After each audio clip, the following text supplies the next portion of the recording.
Hello, welcome to my series about all Chopin's music. Today we end our journey through Preludes, opus 28. In front of us there is the last prelude in D minor, number 24. And here I break the tradition. As you know, I always started these videos about preludes with playing, with the music. First I presented to you the whole prelude most of the times, and then we made analysis. But today we have to do it differently.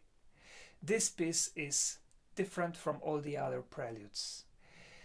The most sincere, that comes straight from Chopin's heart, and we have to prepare ourselves and make the emotional analysis first, and then listen and experience this music, because this music you don't listen, you experience it. What do I have here? Very old, fantastic, precious to me book, which I love with all my heart. There is another one like this. These are all the letters of Chopin's and to Chopin's. They are written in Polish. I don't have English version, and too bad. I'm very sad about this because I would love to have it translated. Here I am. I want to quote because I really have to read for you fragments, excerpts from Chopin's diary that he wrote in Stuttgart back in 1831, when he was alone and when he heard, or even before he heard, about the Polish uprising that collapsed and that we lost the war.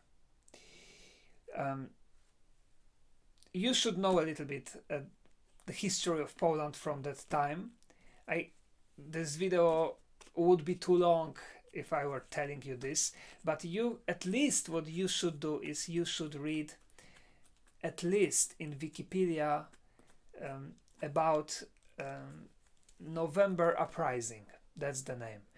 Then probably you will read all the context, the historical context. We were under occupancy. We didn't have our country for 123 years. And when Chopin was born, there was no Poland. When Chopin died, there was no Poland. But he was very patriotic. He felt Polish, as you know. And when he was 20, he left.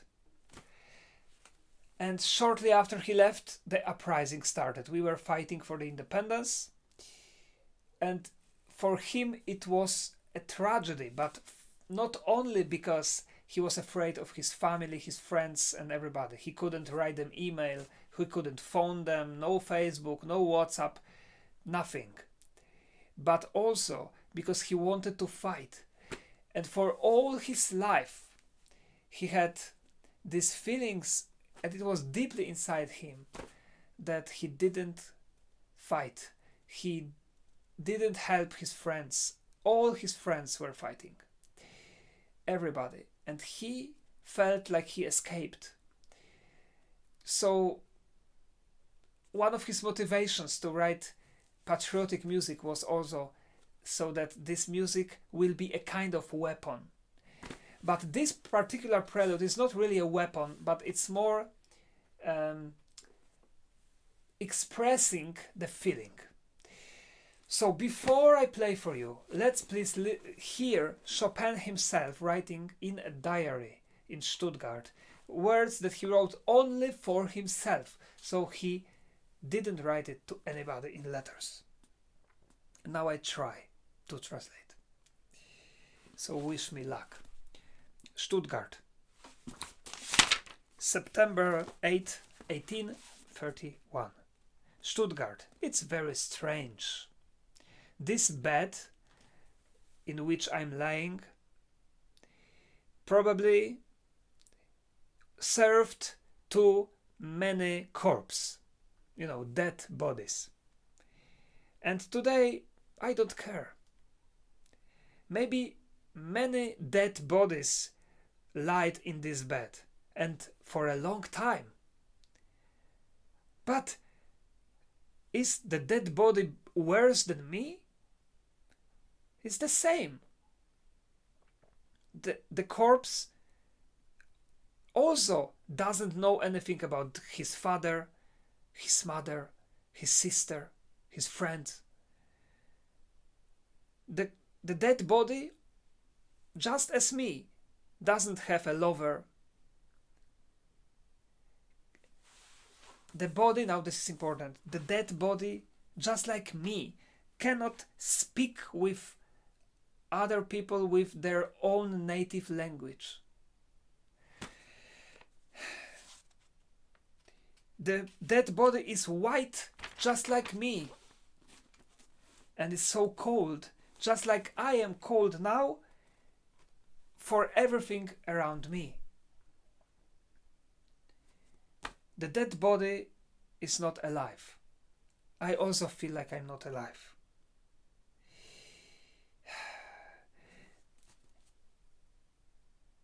The clocks from Stuttgart's towers, now the bells are showing the night hour. Do you know what I mean? It's very difficult to translate. They ring, this is the word. The clocks in the towers ring the night hour, some night hour. Maybe at the end of the prelude we will have 3 o'clock at night. Maybe that's this. Oh my God, how many dead bodies are now in the world? Children from their mothers. Mothers from their children are lost. How many different plans and schedules are destroyed? How many sadness in dead bodies are now in this moment in the world? Chopin is thinking about all the world. He is thinking about, of course, Poland also. Later, he writes about the woman that he loved, Konstancja Gładkowska. He asked, does she love me? Does she really love me? I let her do whatever she wants. Today, I have much higher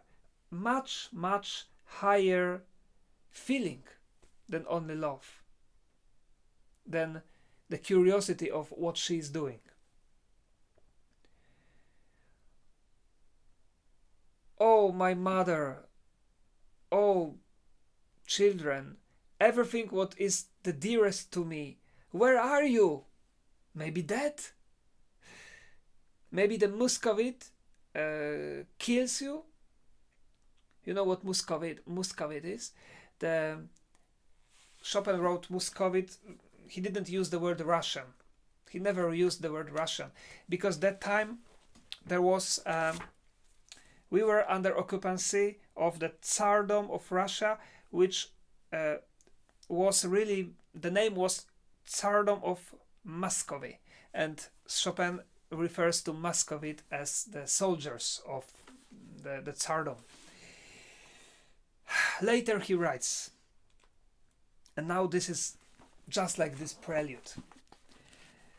I wrote before pages, and I didn't know that the enemy is in the house.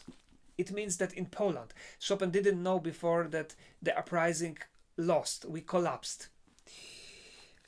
Oh my God, the whole city is burned out, is fired. My friends, Yash, Vilush, these are names. They are surely dead. I can see them either dead or caught by the enemy. Oh, and now this is the most important. Oh God, do you exist? Asked Chopin, who was a religious person. who believed in God. Now he asked in his diary, God, do you really exist? You exist and you don't take a revenge. Are you not yet enough of all the Muscovite bad things that they are doing? Or maybe you are Muscovite yourself, writes Chopin. Oh, my father, maybe he is hungry. Maybe he has no money to buy to buy bread for my family.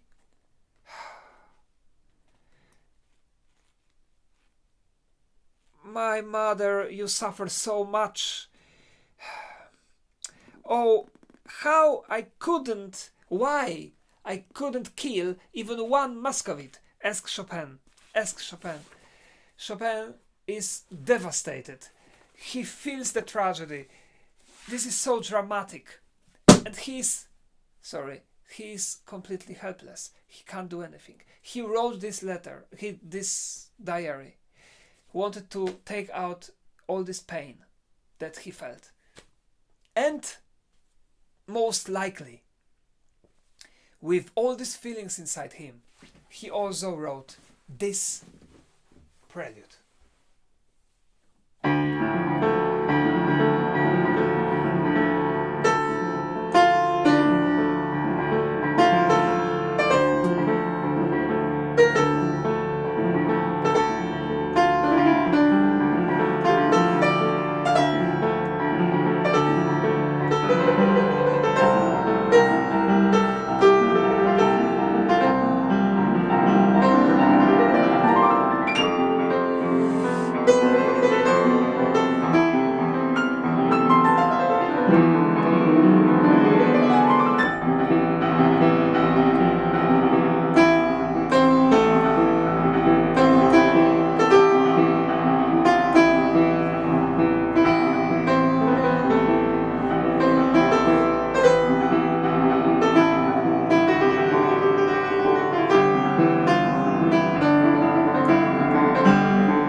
And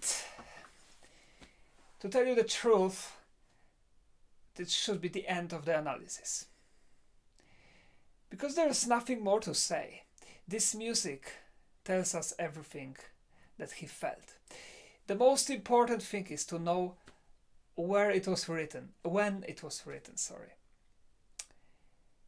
We don't know 100% proof that it was written in Stuttgart or shortly after, but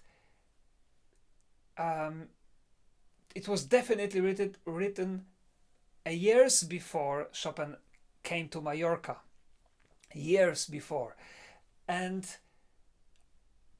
personally, I think this music tells us this is so sincere. It is not fake. This is just the music that Chopin threw out from his heart. That's why it touches us so much. And I think for the pianist, it's extremely important to know, to read even Chopin's diary every time before he plays this in public. Only then will this music be sincere and will touch the hearts of everybody who listen. But because we are doing the analysis, let's do the very fast analysis, even though our emotions are probably high, at least mine.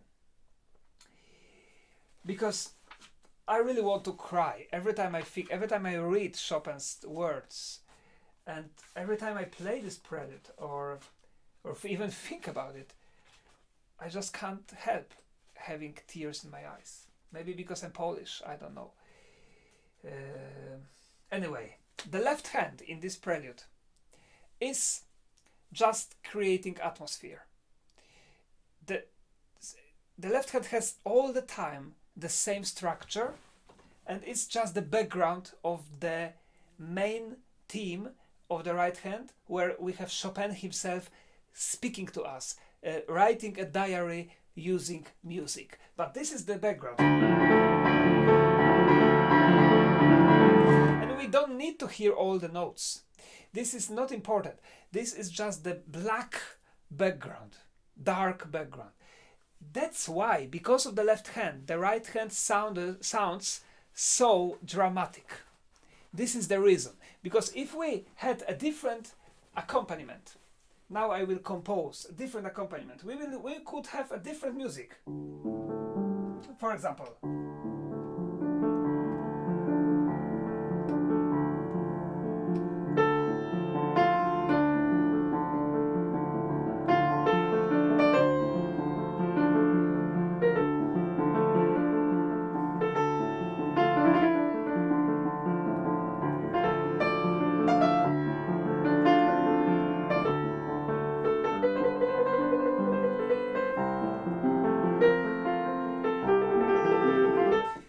this is just like a sad nocturne or something like that, right?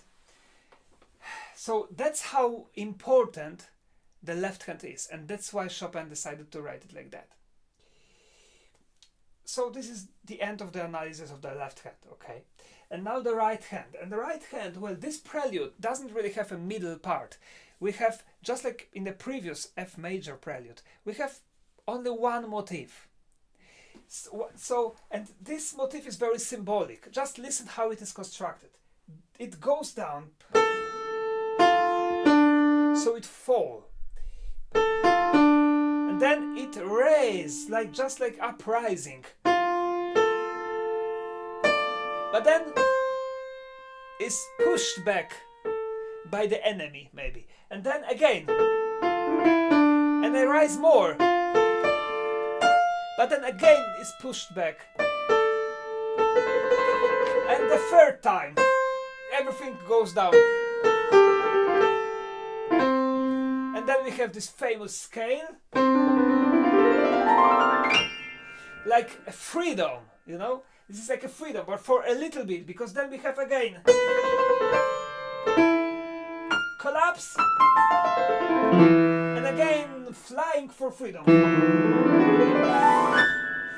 With this scale, I have an impression of the huge power and the freedom, you know. And this is the end of the first phrase. Let's listen to this first phrase.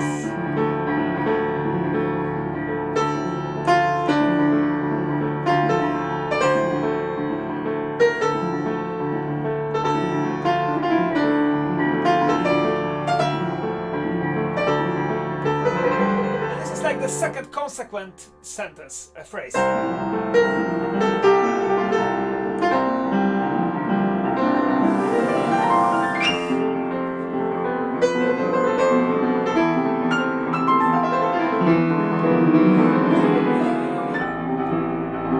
And now part A is repeated. without any changes, but in a different key. And here Chopin writes sempre forte, which means still very loud, always very loud. He reminds the pianist, please do not play softer A minor. This is also loud.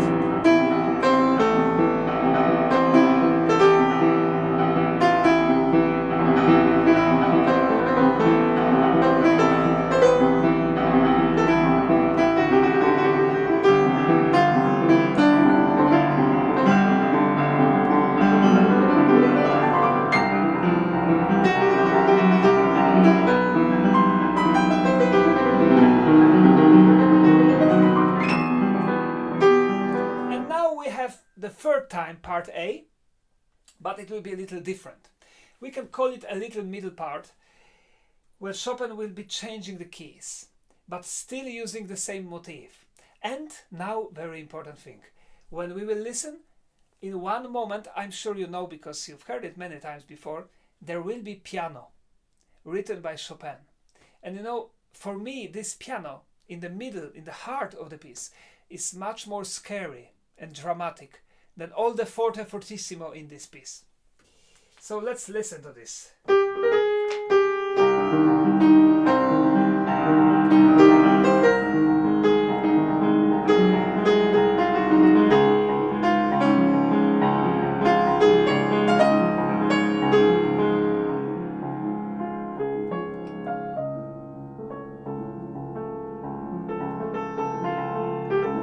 And then it rises again. From this moment, when we have octaves in the right hand and the main motif that we heard at the beginning, Chopin will start to build climaxes, not one climax. 1, 2, 3, and 4. Actually, 4 climaxes. There will not be one climax and release. 1, 1, 1, and 1. It is, everything is just, well, I have the impression that this is like the music is going fast and it's just running, and ahead there is a huge tragedy. A huge tragedy ahead, but we are running like a train or like a car. And at the end of the prelude we just hit the wall and everything is destroyed. It's like very symbolic, I think. That's how this music is constructed. So let's listen to this building climaxes.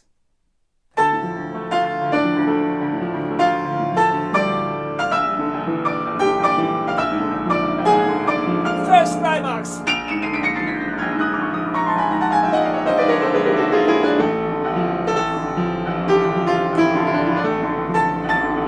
Second climax. Here Chopin writes, this is probably the only piece of one of the only pieces that he writes forte fortissimo possibile, 3F. This is really impossible for Chopin. Impossible. He really wants to that we are banging the piano here, banging the piano.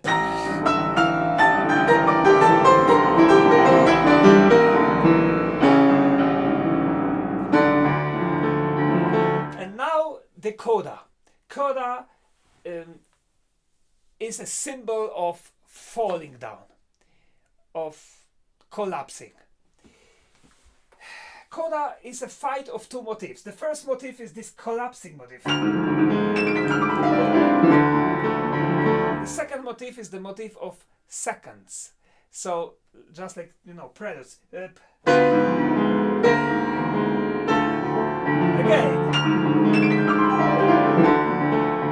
And here Chopin is using his fist as he's banging the table.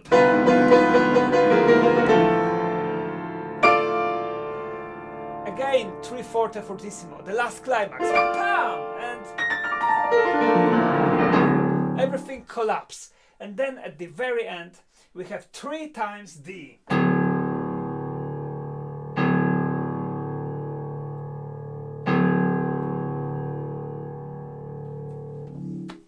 Is it 3 o'clock in Stuttgart Tower, clock tower? Or maybe this is,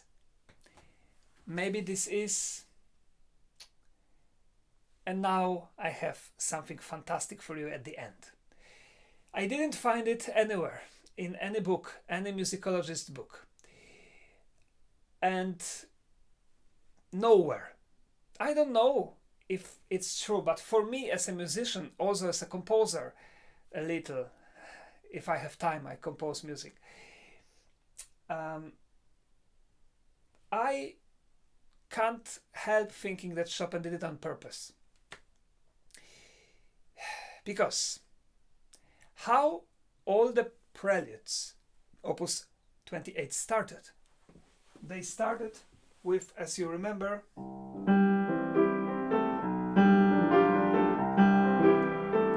the first 3 bars of the beginning of preludes are 3 times repeating the same motif, which is G, G, G. Actually, we have the second, right? G.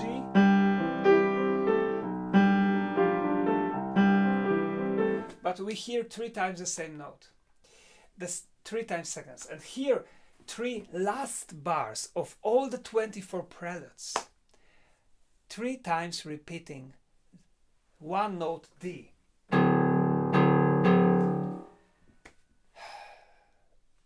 Fantastic, isn't it? It's fantastic. For me, it's fantastic.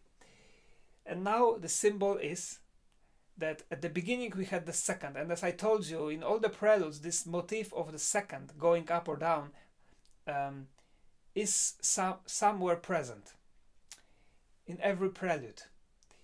And at the very end of the preludes, this second probably dies. So after all the journey through 24 worlds, this second is dead. And instead of the second, we only have one note. And this is the symbol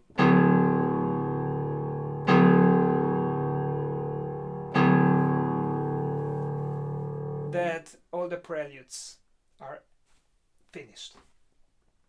And you know, it's funny now, because as you remember, if you watched all my analysis, you remember that I was telling you that I don't believe that Chopin thought about it as a whole, that he wanted it to be performed as a cycle.